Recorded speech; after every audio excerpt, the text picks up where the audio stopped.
siapa yang puasa hari Arafah yukafirus sanataini, diampuni dosanya oleh Allah selama 2 tahun,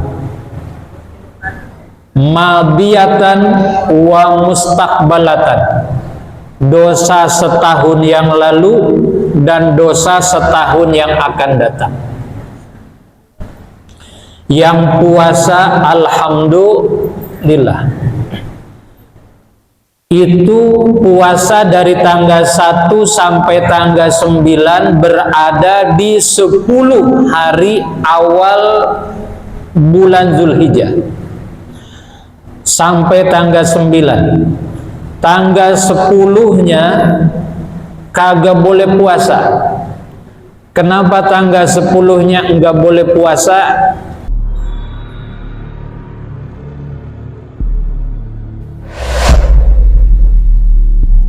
Bismillahirrahmanirrahim. Assalamualaikum warahmatullahi wabarakatuh.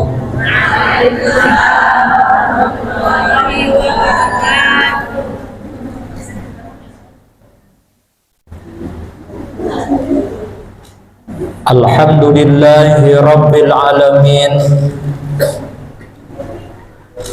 Wassalatu wassalamu ala asyrafil anbiya'i wal mursalin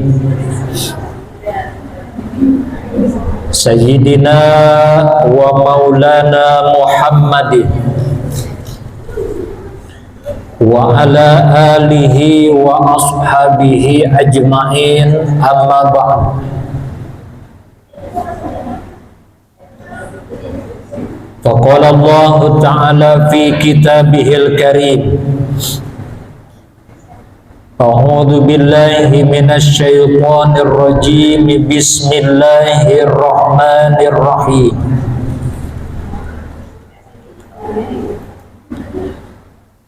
Inna nahnu nazzalna dzikra wa inna lahu lahafizun.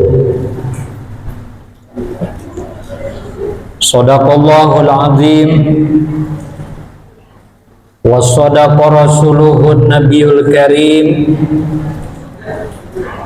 wa nahnu ala zalika minasyahidin wa syakirin walhamdulillahi rabbil alamin.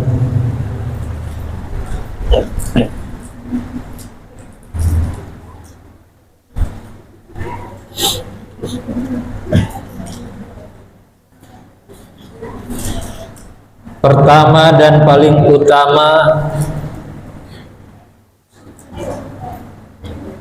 tidak ada kalimat yang paling baik diucapkan mengawali acara ini kecuali mengucapkan rasa syukur alhamdulillah. Bersyukur kepada Allah, siang hari ini kita dapat hadir di tempat yang paling baik, Masjid As-Sahal, di hari yang baik dan berkumpul bersama ibu-ibu yang baik. Alhamdulillahirabbil alamin. Sholawat beserta salam semoga selamanya dilimpahkan kepada manusia pilihan,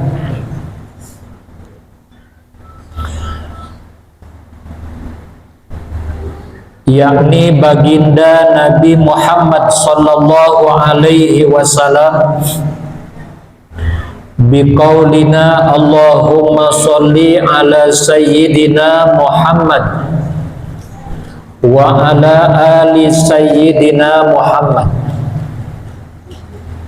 kepada keluarganya yang mulia,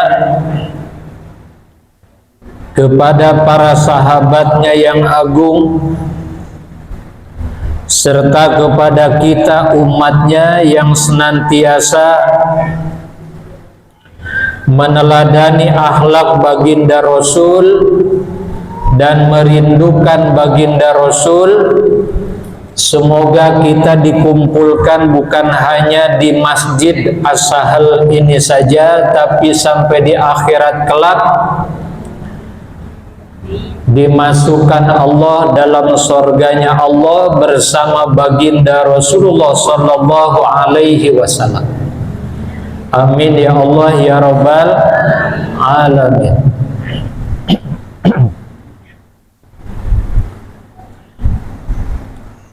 Ibu Ketua Majelis Ta'lim Safinatul Islam atau yang mewakili beserta pengurus Jamaah Majelis Ta'lim Safinatul Islam,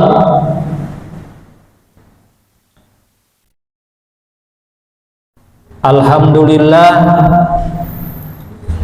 siang hari ini kita melanjutkan kembali pengajian kita seperti biasa rutin hari Kamis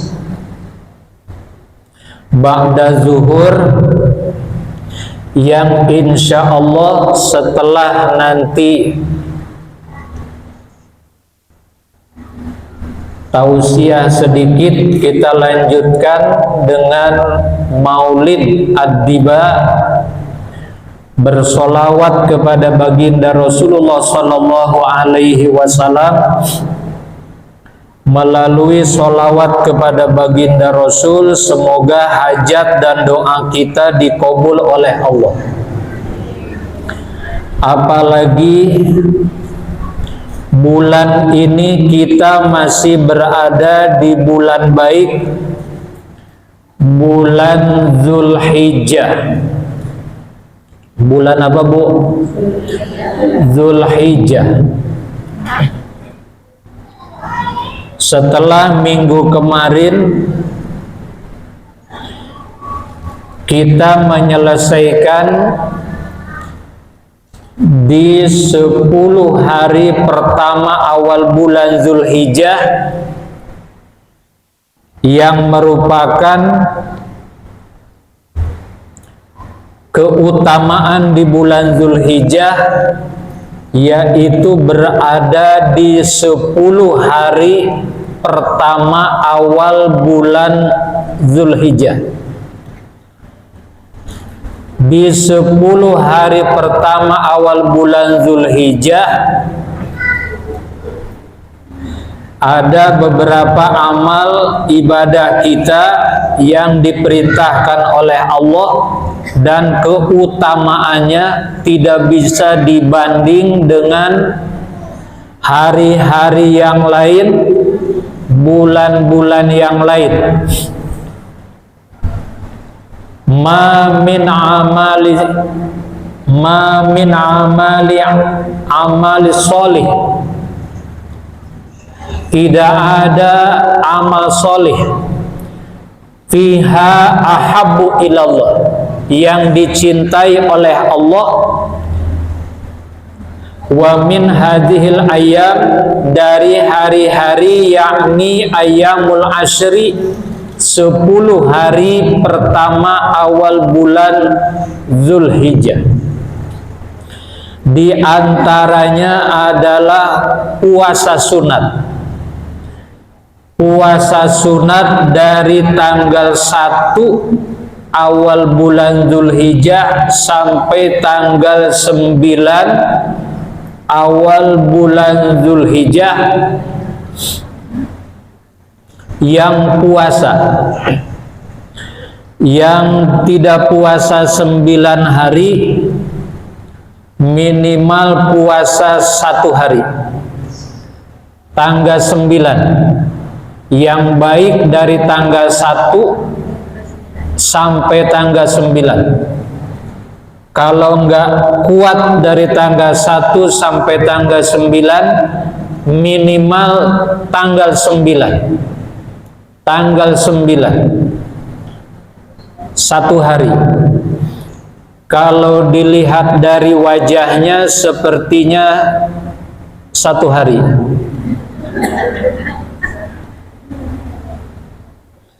tanggal 9. Karena yang puasa tanggal 9 bulan Zulhijjah, saumu yaumi Arafah, siapa yang puasa hari Arafah, yukafirus sanataini, diampuni dosanya oleh Allah selama 2 tahun, madiyatan wa mustaqbalatan, dosa setahun yang lalu dan dosa setahun yang akan datang. Yang puasa alhamdulillah itu puasa dari tanggal 1 sampai tanggal 9 berada di 10 hari awal bulan Zulhijjah sampai tanggal 9. Tanggal 10-nya kagak boleh puasa. Kenapa tanggal 10-nya enggak boleh puasa? Banyak daging kurban. Karena tanggal 10-nya banyak daging kurban, haram puasa. Bukan hanya tanggal 10, tapi ditambah hari tasyrik, tanggal 10, tanggal 11, tanggal 12, tanggal 13. Itu minggu kemarin selesai. Lebarannya agak lama sedikit. Tanggal 10 bulan Zulhijjah Lebaran, Idul Adha, ditambah hari tasyrik 3 hari. Makanya takbirannya 4 hari, 5 hari dari hari Arafah, hari Zulhijjah ditambah hari tasyrik, 5 hari takbiran. Takbirannya 5 hari. Makanya Lebaran Idul Adha seyogianya lebih lama daripada Lebaran Idul Fitri. Tapi kenyataan di Tanjung Pinang ternyata malah kebalik. Idul Fitri malah lebih lama daripada Idul Adha. Maka stok kue yang ibu buat untuk Lebaran Idul Fitri, stoknya untuk 1 bulan. Malah ada yang sampai sekarang kuenya masih ada. Karena saking banyaknya stok Lebaran Idul Fitri. Padahal yang takbiran lama itu sampai berhari-hari Idul Adha. Idul Adha. Yang berangkat ibadah haji ini sudah pulang. Sudah pulang dari Tanjung Pinang, sudah pulang, walaupun informasi kita di televisi mendapat kabar yang wafat di Masjidil Haram di Mekah, di Madinah melaksanakan haji tahun ini 1000 lebih. Banyak yang wafat.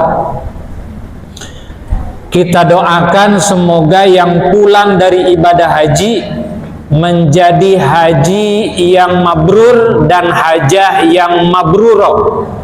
Amin ya Allah ya Rabbal Alamin. Ibu Ketua Majelis Taklim Safinatul Islam belum pulang karena hajinya puroda. Haji itu ada 3, ada haji tamatu, ada haji kiron, ada haji ifrad. Kalau haji tamatu ke Madinah dulu, udah di Madinah arba'in di Madinah, karena masih lama ke tanggal 10 Zulhijjahnya, ke Madinah dulu, beres dari Madinah, baru pas menjelang Idul Adha mereka berangkat ke Mekah untuk wukuf di Padang Arafah. Ibu Ketua Majelis Taklim Safinatul Islam, Ibu Hajah Caskini, beliau ikut haji yang puroda, ongkosnya 280 JT, haji plus. Kalau yang reguler, yang biasa sekarang ongkosnya 54 juta. Itu pun nunggunya 20 tahun lebih. Di Kepri informasinya 20 tahun lebih. Ongkosnya 54. Yang reguler 54 juta. Naik terus. Kenapa ongkosnya naik terus? Karena namanya ONH, ongkos naik haji. Kalau mau turun ganti jangan ONH, OTH, ongkos turun haji. Tapi ternyata walaupun naik 54 juta, banyak ada di Jawa Timur dia pemulung tapi bisa berangkat haji. Di Jawa Barat ada yang jualan daun pisang berangkat haji. Ternyata nenek-nenek yang jualan daun pisang berangkat ibadah haji rupanya bukan dari hasil untung jualan daun pisang. Ternyata dijual sama kebun-kebun pisang.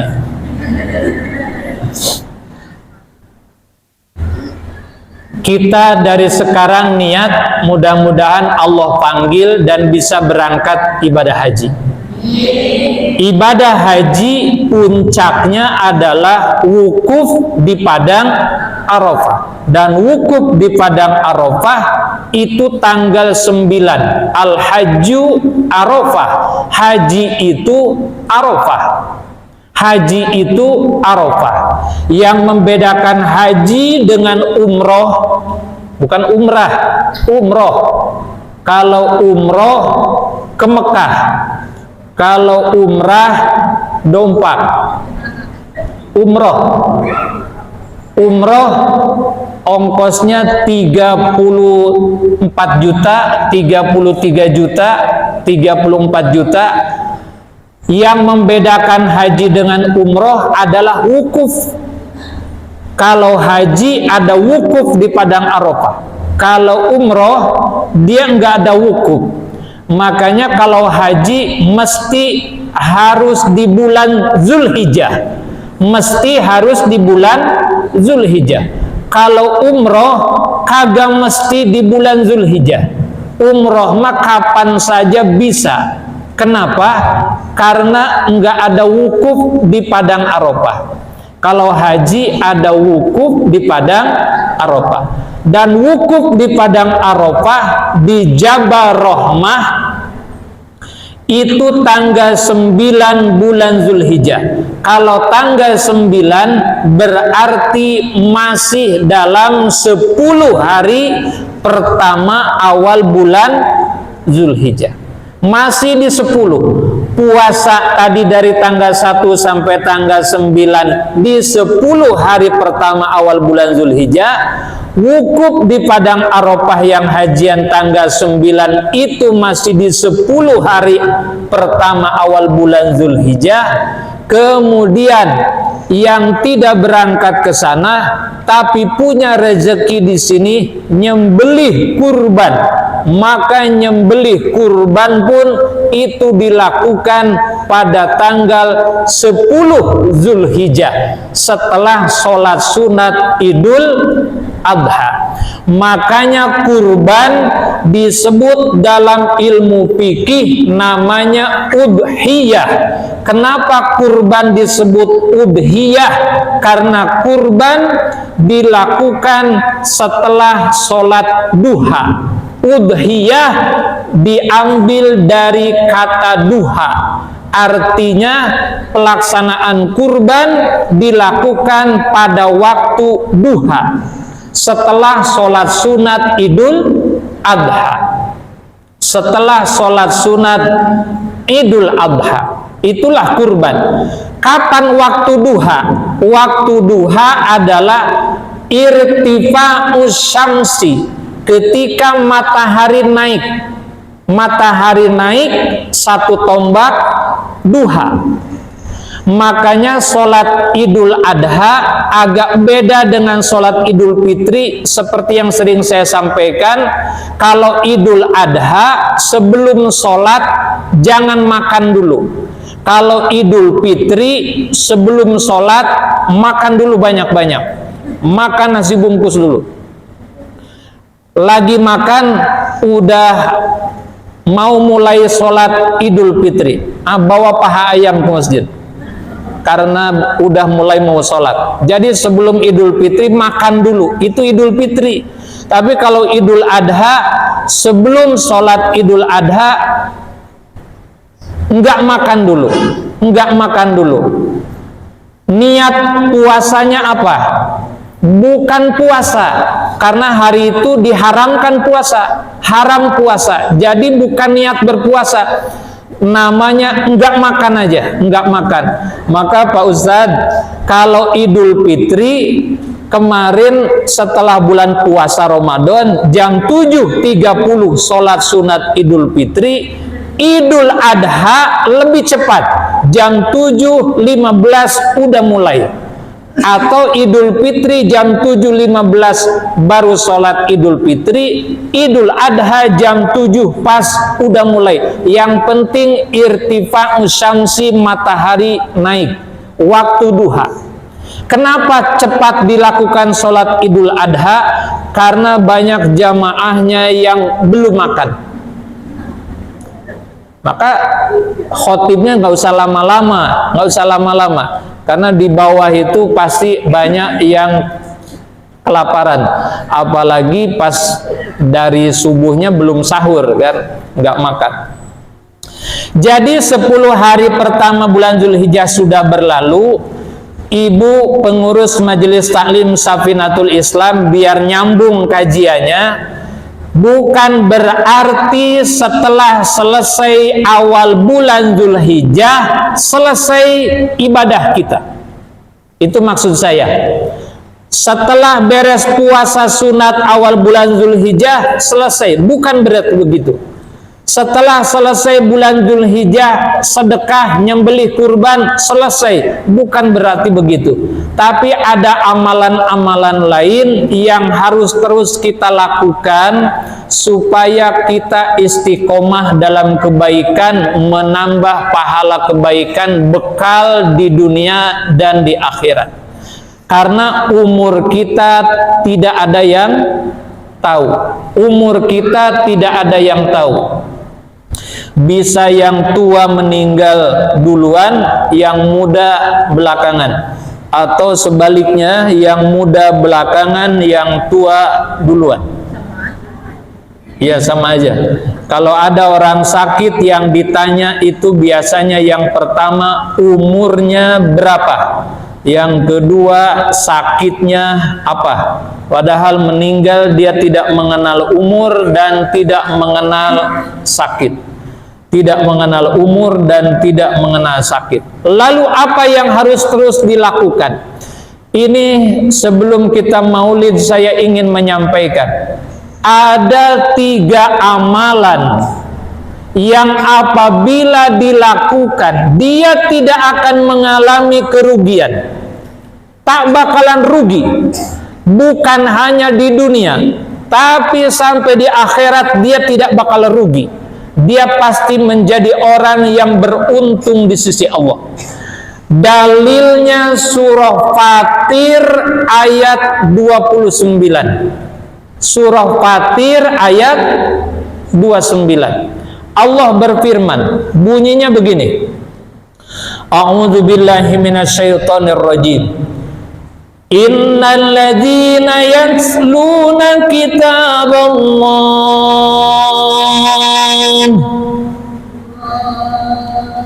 Macam tak ikhlas. Sekali lagi. Innal ladzina yatluna kitaballah. Terpaksa. Innal ladzina yatluna kitaballah. Yang pertama, amalan yang tidak akan mengalami rugi di sisi Allah adalah sesungguhnya orang-orang yang senantiasa membaca Al-Quran. Yang pertama, ini yang harus istiqomah terus ibu amalkan, ibu lakukan.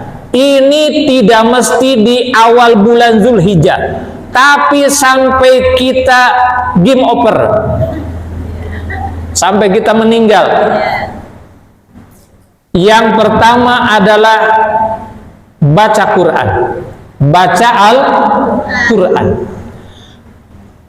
Ada 4 golongan orang yang apabila dia baru melihat saja udah dapat pahala. Udah dapat pahala. Siapa mereka? Yang pertama adalah orang yang melihat Al-Quran. Melihat Al-Quran. Jadi Al-Quran mah ibu, bu, masih ada? Al-Quran mah jangankan udah dibaca, baru nengok aja begini, baru nengok aja udah dapat pahala. Itu Quran. Baru buka saja, ambil tuh Quran tuh di rak-rak yang ada di masjid atau di rumah ibu. Biasanya kan yang dibuka tuh hanya bulan Ramadan. Bulan Ramadan. Setelah beres bulan Ramadan kagak pernah dibuka lagi. Nah, sekarang saya ingin memberikan semangat, jangan hanya bulan Ramadan, terus tadarus baca Al-Quran. Karena orang yang tidak akan mengalami kerugian, yang pertama adalah orang yang beruntung itu, baik di dunia maupun di akhirat, yang senantiasa membaca Al-Quran. Kalau di rumah sudah dibaca Al-Quran, alhamdulillah, itu bersih namanya. Kalau di rumah sudah sering dibaca Al-Quran, maka rumah itu akan diberi kemuliaan. Ini saya kasih tahu ibu, tidak ada satupun tempat dan waktu yang di situ ada Al-Quran yang tidak dimuliakan oleh Allah. Pasti dimuliakan. Contohnya begini. Ibu, saya mau tanya, dari 12 bulan, bulan apa yang paling baik? Dari 12 bulan, rajanya semua bulan apa? Ramadan. Bulan apa, Bu? Ramadan. Dari 12 bulan, dari mulai Muharram, Safar, Rabiul Awal, Rabiul Akhir, sampai seterusnya, sampai bulan Zulhijjah ini. Bulan apa yang namanya Sayyidus Syuhur, rajanya semua bulan? Ramadan. Kenapa Ramadan itu dimuliakan menjadi rajanya semua bulan? Karena di bulan Ramadan ada satu malam pertama turun Al-Quran, namanya malam Lailatul Qadar. Lailatul Qadar. Nih, Ramadan dimuliakan karena di dalam bulan Ramadan pertama Al-Quran turun. Pada kapan Al-Quran turun? Pada malam Lailatul Qadar. Malam Lailatul Qadar disebut dalam surah Al-Qadar, Inna anzalnahu fi Lailatul Qadar. Sesungguhnya kami menurunkan Al-Quran pada malam Lailatul Qadar. Lailatul Qadri khairum min alfi syahr. Malam Lailatul Qadar ini sebenarnya ibu pengurus Majelis Taklim Safinatul Islam banyak yang bukan keliru, cuman penghamburan bahasa. Banyak yang nyebut malam Lailatul Qadar, malam Lailatul Qadar. Lail itu bahasa Arab. Lail itu bahasa Arab. Artinya lail adalah malam. Jadi kalau malam Lailatul Qadar berarti malam-malam. Malam-malam Al-Qadar. Ya nggak apa-apa, cuman mungkin penguatan saja. Tapi jadi 2 kali disebutkannya. Lailatul Qadar lebih baik daripada ibadah 1000 bulan. Menurut para ulama, Ibu, sebenarnya yang dimaksud 1000 bulan di situ, kalau dihitung tahun kan 1000 bulan dibagi 12, dibagi 1 tahun 12 bulan ya kan, 12 bulan 1 tahun, kira-kira 83 tahun, 83 mau 83 84 tahun, 83 tahun. Sebenarnya bukan 1000 bulan menurut hitungan 1000. 1000 di situ disebutkan karena saking banyaknya disebut 1000. Saking banyaknya disebut 1000. Di Jakarta dekat Tanjung Priuk ada pulau, saking banyaknya pulau-pulau kecil, namanya pulau, jumlahnya belum tentu 1000, belum tentu 1000, tapi disebut pulau 1000. Kenapa? Saking banyaknya. Jadi saking banyaknya pahala pada malam Lailatul Qadar disebut 1000 bulan. Sama dengan beribadah 1000 bulan. Kenapa sampai orang yang beribadah malam Lailatul Qadar itu mendapat pahala seperti ibadah 1000 bulan? Jawabannya karena malam itu turun Al-Quran. Karena malam itu turun Al-Quran. Bulan Ramadan menjadi rajanya bulan karena pertama awal turunnya Al-Quran. Lailatul Qadar malam paling hebat, paling baik dari malam-malam yang lain. Kenapa? Karena Lailatul Qadar turunnya Al-Quran. Dan saya ingin menguatkan lagi, Ibu, Nabi dan Rasul jumlahnya ada 124.000. 124.000 Nabi dan Rasul. Jumlah Rasul ada 315. Nabi dan Rasul 124.000. Banyak. Dari mulai Nabi Adam sampai Nabi Muhammad. Jumlah Rasul 315. Ada yang bilang 313. Dari 315 yang disebut-sebut di Quran 25. 25 Nabi dan Rasul. Lalu siapa yang menjadi penghulunya Nabi? Penghulunya Nabi. Penghulunya Nabi dari 124.000 adalah Nabi Muhammad. Lalu siapa yang menjadi penghulunya Rasul? Dari penghulunya Rasul yang 315 adalah Nabi Muhammad. Lalu dari 25 Nabi dan Rasul yang harus kita ketahui yang disebut di Quran, siapa Nabi yang paling dicintai oleh Allah? Adalah Nabi Muhammad.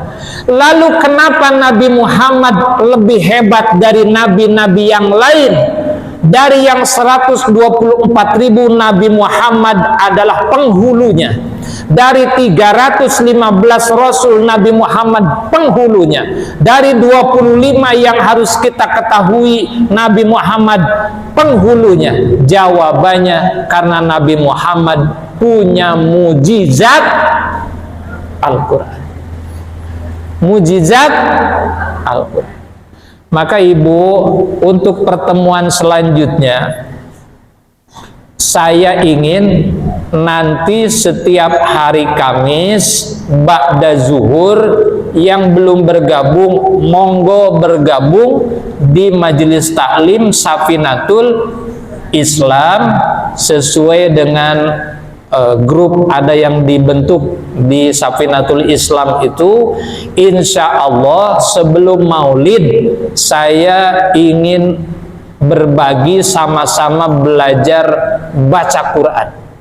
Baca Quran yang baik dan benar. Belajar, sama-sama kita belajar. Belajar membaca Al-Quran. Dari tajwidnya kita pelajari. Panjang pendeknya kita pelajari. Karena tidak sedikit yang baca Quran tuh yang panjang dibaca pendek. Yang pendek dibaca panjang. Apalagi kalau udah umur 50 tahun ke atas. Itu nengok Quran itu udah remeng-remeng, huruf alif ketemu dengan huruf iya ketukar, dia ketukar antara iya dengan waw, dia ketukar antara ba dengan ta. Kalau nengok Quran, tapi kalau nengok duit kagak pula. Enggak, kalau nengok duit enggak pernah ketukar. Tapi kalau nengok Quran, huruf ba ketukar dengan ta, ta ketukar dengan sa. Kita perbaiki bacaan kita sama-sama. Saya tidak mau satu orang baca, kita sama-sama saja baca, tapi dilengkapi dengan pemahaman ilmu tajwid, panjang pendeknya.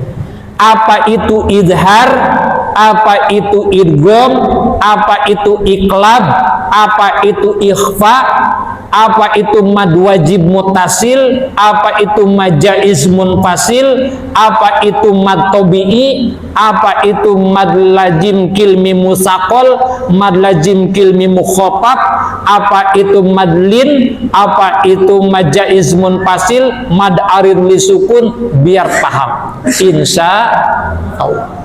Kalau perlu ada papan tulis lebih bagus. Kita pakai papan tulis dan kita baca sama-sama biar bacaannya tahu, per hurufnya tahu. Apa ini hukumnya? Tahu. Bukan hanya bisa baca, tapi tahu hukum-hukum tajwidnya. Nanti kedepannya kita insya Allah dilanjutkan untuk sebelum mau pembacaan Maulid, kita sama-sama belajar membaca Al-Quran. Karena yang diperintah adalah Iqra'ul Quran. Apa artinya Iqra? Baca. Perintahnya Iqra'ul Quran, baca Quran. Perintah di Quran bukan ihfadzul Quran, bukan hafalin Quran, bukan ihfadzul Quran, tapi Iqra'ul Quran. Iqra'ul Quran. Kalau ada yang menghafal, berarti bacaannya sudah baik, baru ke tingkat menghafal. Tapi kalau belum bacaannya baik, bagusnya perbaiki dulu bacaan. Jangan sampai mengejar hafalan, tapi bacaannya masih belepotan. Hafalannya diperdalam, diperbanyak hafalan, tapi bacaannya belepotan. Jadi yang pertama pahalanya luar biasa adalah melihat Al-Quran. Baru melihat saja sudah dapat pahala. Yang kedua melihat Ka'bah. Melihat apa, Bu? Ka'bah. Yang ketiga melihat kedua orang tua kita. Yang pertama nengok Al-Quran, lihat Al-Quran, jangankan dibaca. Kawati ada. Baru lihat saja sudah dapat pahala kawati. Baru lihat saja sudah dapat pahala. Apalagi bacanya. Baru lihat saja sudah dapat pahala. Yang pertama baca Al-Quran. Lihat Al-Quran. Yang kedua, tapi bukan hanya lihat, baca. Udah dilihat baru baca. Yang kedua melihat Ka'bah. Yang ketiga melihat kedua orang tua kita. Yang keempat melihat ulama, melihat orang yang berilmu, melihat orang yang berilmu. Kalaulah ibu dulu masih kecil pernah belajar muqaddam, dulu kan belajarnya bukan iqra, tapi belajarnya alif, ba, ta, sa. Kalau anak sekarang kan enggak. A, ba, ta, sa. A, ba, ta, ta, sa, sa. Itu anak sekarang. Tapi kalau alif, ba, ta, sa. Ibu belajar yang mana? Yang a, ba, ta, sa atau yang alif, ba, ta, sa? Oh, berarti ibu sudah tua. Kalau yang dulu kan belajarnya alif, ba, ta, sa, dan seterusnya. Nah, kalau sekarang kebetulan yang ngajarin kita dulu tuh masih ada, jumpain. Karena kita bisa mengenal Al-Quran dari beliau, kita minta berkahnya, tatap wajahnya. Walaupun ulamanya ulama kampung, Ustadz, beliau tinggalnya di kampung, jangan melihat di kampungnya, jangan melihat rumahnya, tapi lihat ilmunya. Dengan berkah ilmunya, baru natap wajahnya saja sudah dapat pahala. Kita nih malah terbawa arus zaman. Sekarang kalau datang ulama besar, ibu tahu ulama besar? Sebenarnya ulama besar tuh ulama juga, cuman besar aja.